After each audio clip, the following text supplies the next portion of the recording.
त्याचबरोबर तुमच्या गावचे प्रथम नागरिक सरपंच, व्यासपीठावर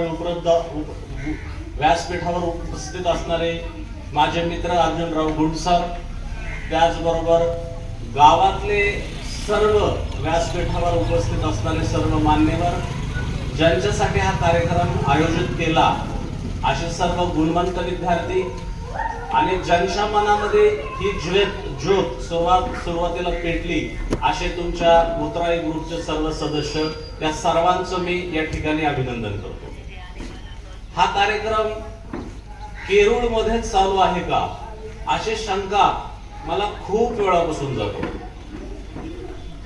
कारण माझा संबंध केरूळ गावाशी गेल्या 20-25 वर्षापासून आहे। बऱ्याच व्यक्तींनी मनोगतामध्ये मित्रांनो शाळेची परिस्थिती कशी होती, आज काय आहे आणि आपल्याला भविष्यात कशी करायची याच्याबद्दल त्यांची मतं मांडलेली आहे।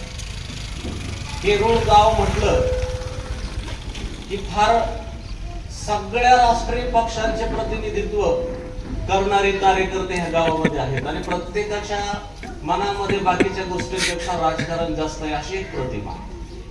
पण या प्रतिमेला छेद देऊन आज आपल्या गावातल्या चांगलं शिक्षण घेऊन बाहेर काही ना काही काम करत असणाऱ्या माणसांच्या मनामध्ये एक 80-85 वर्षानंतर एक विचार आला की आपण सगळ्यांनी गावाच्या शैक्षणिक हितासाठी काहीतरी केलं पाहिजे।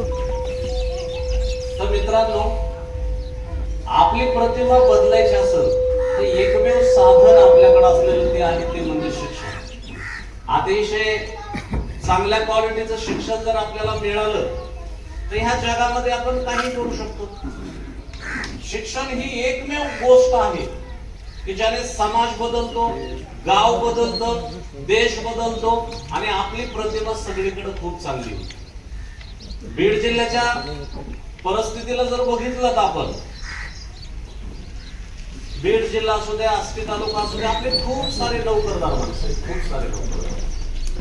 आपल्याकडं सगळ्याच गोष्टी मित्रांनो तेवढ्याच टोकाच्या आहेत, वाईटही तेवढ्याच गोष्टी आहेत आणि चांगल्याही तेवढ्याच गोष्टी। मी सहज व्यासपीठावर बसलो असताना जागीर माझा मित्र आहे, जागीरला मी विचारलं, जागीर गावची लोकसंख्या किती आणि या गावामध्ये वेगवेगळ्या वर्ग 3, वर्ग 4, वर्ग 2, वर्ग 1 अशा पदांवर किती माणसं आहेत? तर मी आकडा ऐकून शॉक झालो।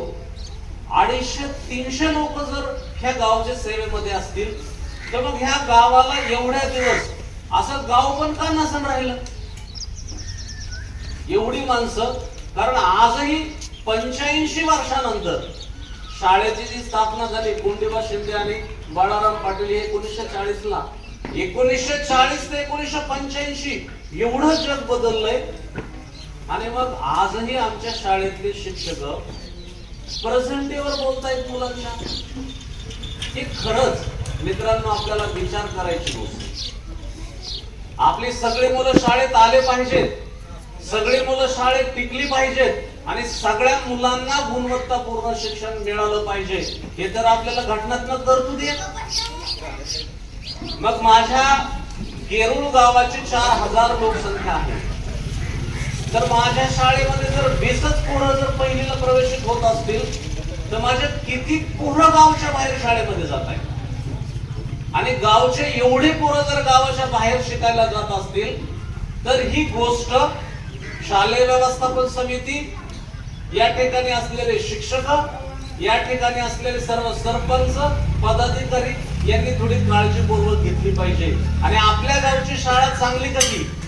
ज्या वेळेस एकही पोरग आपल्या गावचं दुसऱ्या गावाला शिकायला जाणार नाही, सगळी पोरं गावात शिक्षण घेतील, त्यावेळेस आपली शाळा चांगली।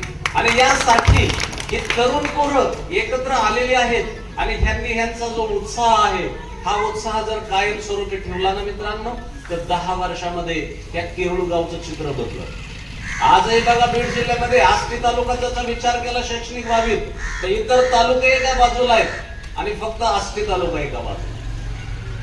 एका तालुक्यामधून 50-50, 100-100 पोरं, गेल्या वर्षी 50 पोरं आपली डॉक्टर झाली, 50 पोरं इंजिनियर झाले असतील।